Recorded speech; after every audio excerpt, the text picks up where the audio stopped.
செஹான்ஜி பேசுகின்றேன். மனம் விட்டு பேசுகிறேன். தேடலட்ட தேடல் தொடர் பாகம் 3. என்னகமே, ஏன் கோபப்படுகின்றாய்? நான் தான் தினமும் கண்ணாடியில் என் முகத்தை பார்க்கின்றேனே. நீ கண்ணாடியில் உன் உடம்பைத்தான் பார்க்கின்றாய்.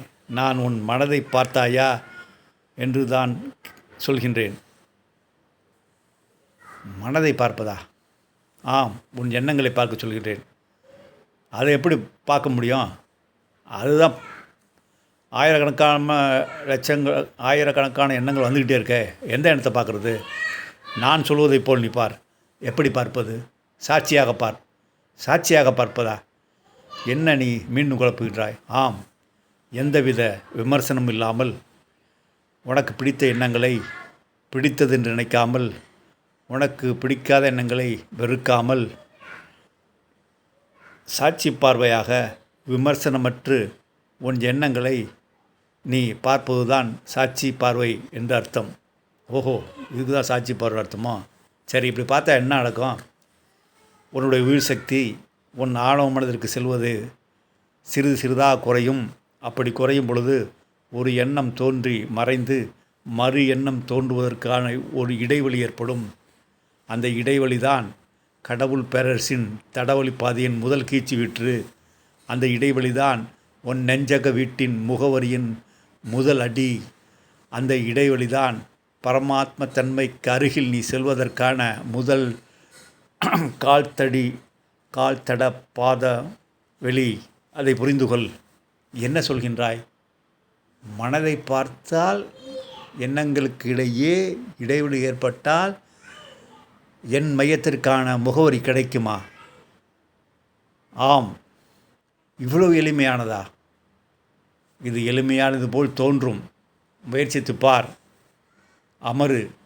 முதுகுத்தண்டு நேராக நின்று அமரு. உனது கண் நாடியை தொட்டு ஸ்பர்சித்து உன் தியானத்தை முயற்சி செய். கண்ணாடி முன்று நான் திருநீர் தானே வைத்திருக்கின்றேன். அது தவறான கருத்து. கண் நாடி என்றால் கண்ணுக்கு இடையே உள்ள இரு கண்ணுக்கு இடையே உள்ள சூட்சும நாடி, நடுநாடி, கண் நாடி. அந்த நாடியை தினமும் ஸ்பரிசித்து முதுகுத்தண்டை நேராக வைத்து அமர்ந்து நீ உன் எண்ணங்களை பார்க்க ஆரம்பித்தால், உன் மூச்சோட்டத்தை பார்க்க ஆரம்பித்தால், மூச்சோட்டத்திற்கு இடையே உள்ள உள்மூச்சுக்கும் வெளிமூச்சுக்கும் இடையே உள்ள அந்த இடைவெளியை பார்க்க ஆரம்பித்தாய். நீ உன் நெஞ்சகத்தின் முகவரியை காண்பாய். நீ அசாதாரணமானவன் என்பதற்கு நீ உணர்ந்து கொள்வதற்கான ஒரு சிறு வெளிச்சம் தெரியும். நீ அற்புதத்தின் அற்புதமானவன் என்று உணர்ந்து கொள்வதற்கான சிறு தடவெளி பாதை தெரியும். என்ன எண்ணகமே, இவ்வளவு எளிமையானதா ஆன்மீகம்? இது எளிமையானது போல் தோன்றும். அது உன் மனப்பான்மையை பொறுத்திருக்கு. எவ்வளவுக்களவு நீ ஆழ்ந்து உன்னை உற்று பார்க்கின்றாயோ, எவ்வளவு தன் உணர்வுடன் நீ செயல்படுகின்றாயோ, எவ்வளவு நீ எதிர்வினையற்று செயல்படுகின்றாயோ, எவ்வளவு தன் முனைப்பை குறைக்கின்றாயோ, அந்த அளவுக்கு உன் எண்ணங்களுக்கிடையே இடைவெளி ஏற்படும். என்னகமே, சரியான வழியை காட்டிவிட்டாய். நான் இன்றிலிருந்தே இப்போதிருந்தே நான் என்னை பார்க்க எத்தனிக்கின்றேன். அவசரப்படாதே. எடுத்த உடனேயே உன் எண்ணங்களை பார்க்க முடியாது. உன் ஆணவ மனதின் வேகம் பல ஜென்மங்களாக ஜெட்டு வேகத்தில் போய் கொண்டிருக்கிறது. அதை பார்க்கிறேன் என்று நிறுத்தி விடாதே. அது ஒரு உயிர்ப்புள்ள கணினி. அது மனம் ஒரு சிறந்த வேலைக்காரன். அது மிகச்சிறந்த அதிநுட்பமான வேலைக்காரன். அதை சரியாக பயன்படுத்த வேண்டும்.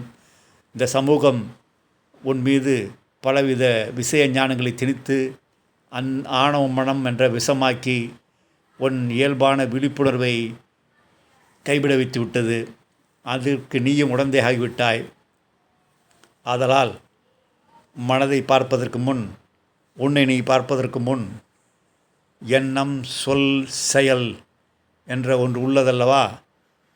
அதில் சிறு செயலை நீ பார். சிறு செயலை நான் பார்ப்பதா? என்னென்ன சிறு செயல்?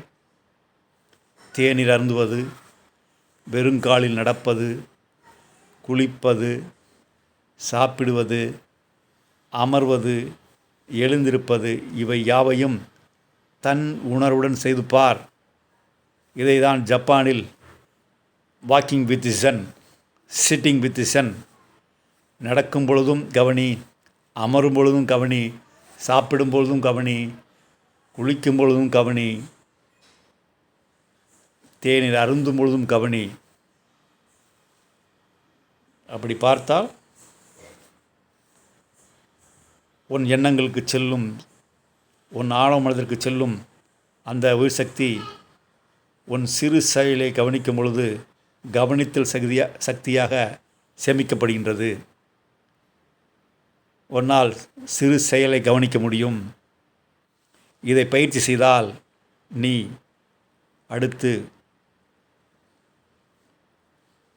பெரிய செயல்களை கவனிக்க ஆரம்பித்து விடுவாய்.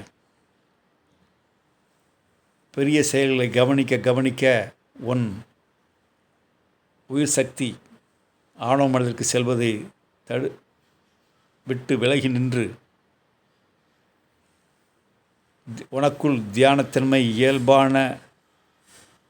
இயல்பாக நடைபெறுவதற்கு அது உதவி செய்யும். அடுத்து உன் பேச்சினை நீயே கவனிக்க ஆரம்பித்து விடுவாய். இன்னும் தன் உணர்வுடன் உன் பேச்சை கவனிக்க ஆரம்பித்தால் உன் எண்ணத்தை நீ பார்க்கும் வல்லமையை பெற்று விடுவாய். இந்த நிலையில் நீ அமர்ந்து தியானித்தால் உன் உயிர் சக்தி மேலெழுந்து உன் எண்ணங்களுக்கிடையே ஒரு இடைவெளி ஏற்படுவதை நீ உணர ஆரம்பித்து விடுவாய்.